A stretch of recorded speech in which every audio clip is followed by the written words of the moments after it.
The Galactic Coalition had a standing protocol labeled Human Recklessness Alert Level Red. It was created specifically for moments like this one. Commander Kess of the Volosian fleet was overseeing a joint military exercise when he first heard the phrase. The human pilot, Captain Jack Morrison, sat in the briefing room surrounded by the galaxy's most disciplined military minds. They were planning an assault on the heavily fortified Nexus station, a three-phase operation that would take weeks to execute. "All right," Jack said, swirling what appeared to be an alcoholic beverage. "I've got a better idea." Kessa's crystalline skin flickered with warning colors. This was never good.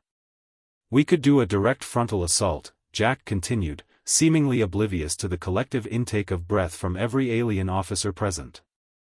"Land on the station's main docking bay, trigger the emergency systems, and—" "That is suicide," interrupted Commander Threx, whose species had engineered 3 galactic wars and still preferred caution.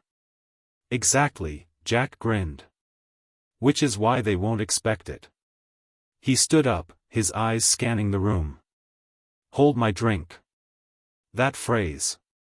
Those 3 words that had come to mean only one thing: humanity was about to do something so monumentally reckless, so devastatingly creative, that even the laws of physics seemed to bend around it. Kess initiated Protocol Red and notified all stations. Jack's plan was, on paper, completely insane. He would pilot a single fighter directly through the station's energy shield, something that should instantly vaporize any craft. He would dock at the main hangar despite it being the most defended position. Then he would somehow plant charges on the station's core reactor. "The math doesn't work," said a Zephix tactical officer, her colors shifting to anxious purple. "His fighter will be destroyed in microseconds." "Probably," Jack agreed cheerfully. "The energy shield alone," another officer began. "Yeah, I know about the shield," Jack interrupted. "That's why I'm going to hit it at a 45-degree angle while rotating the fighter's polarization matrix. Their sensors won't recognize me as a threat until I'm already through." Silence. Absolute, profound silence. "That's insane," Threx finally said. "Hold on, it gets better," Jack continued. "Once I'm through, I'm going to rig a feedback loop in their communications system. That'll distract their defense grid for exactly 30 seconds.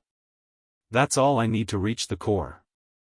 Kess watched the military's greatest minds attempt to calculate the probability of success.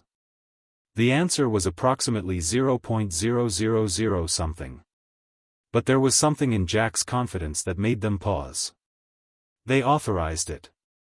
What happened next would be studied in military academies for the next 1,000 years.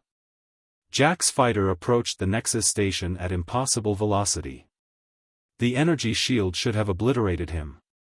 Instead, his calculated angle and the polarization trick actually worked. His craft slipped through like a needle through fabric, registering as nothing but background radiation. He docked. The hangar exploded around him as defense systems activated, but he was already moving. His feedback loop jammed communications for exactly 31 seconds, 1 second longer than predicted, but close enough. He reached the core reactor and planted charges.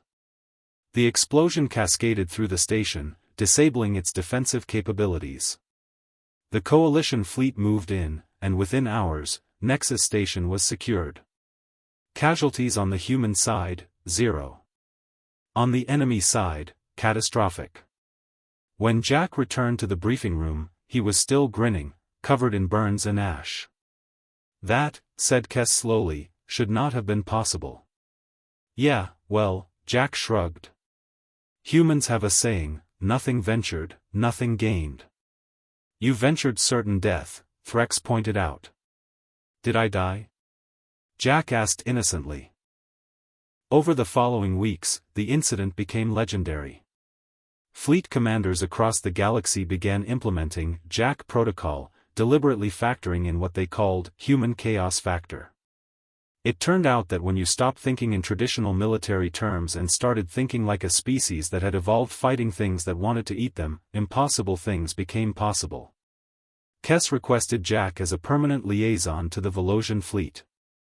The humans aren't soldiers, Kess explained to his officers. They're something more dangerous.